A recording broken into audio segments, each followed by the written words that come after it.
It was back to school for a lot of kids in Arkansas today. Students in Fayetteville, Fort Smith, Pea Ridge, Gentry, and many more districts returned to their campuses for a new school year. New Arkansas laws are in effect for this school year. As of August 1st, students who attend public schools and in-state supported universities will be protected by the Crown Act. 5 News reporter Rachel Williams has been following the story since the legislative session and spoke with schools and hairstylists about what this new law means.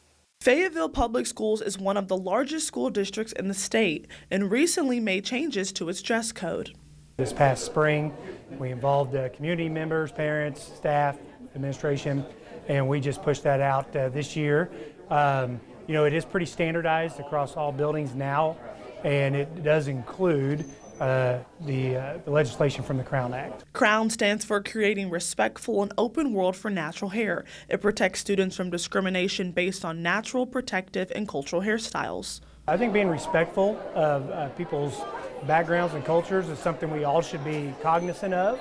And it goes back to just treating people right, treating people the way we want to be treated. So, yeah, I think it's a great thing. To prep for the first week of school, Fayetteville hairstylist Ashtone Dixon spent the weekend styling students, and she's glad there's a law in place to protect them. I've had clients who talk about their kids having problems with kids touching their hair and being bullied. I think that both administration and families need to know and understand that the Crown Act provides support along the lines of bullying, and so if any punishment is being sought, that would be the route that they would want to take with that.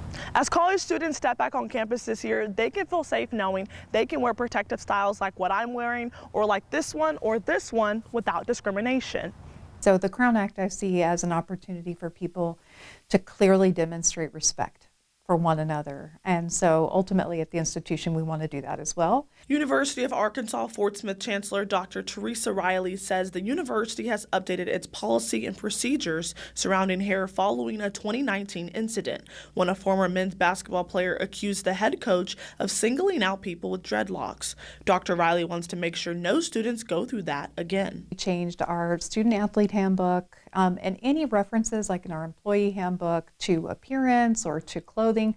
We just made sure that we remove any references to hair. We understand obviously that hair is one way of expressing yourself and showing your pride in your culture and heritage, and we want to be sure we honor that as well. Riley says this new legislation will further promote the type of inclusive environment she strives to maintain.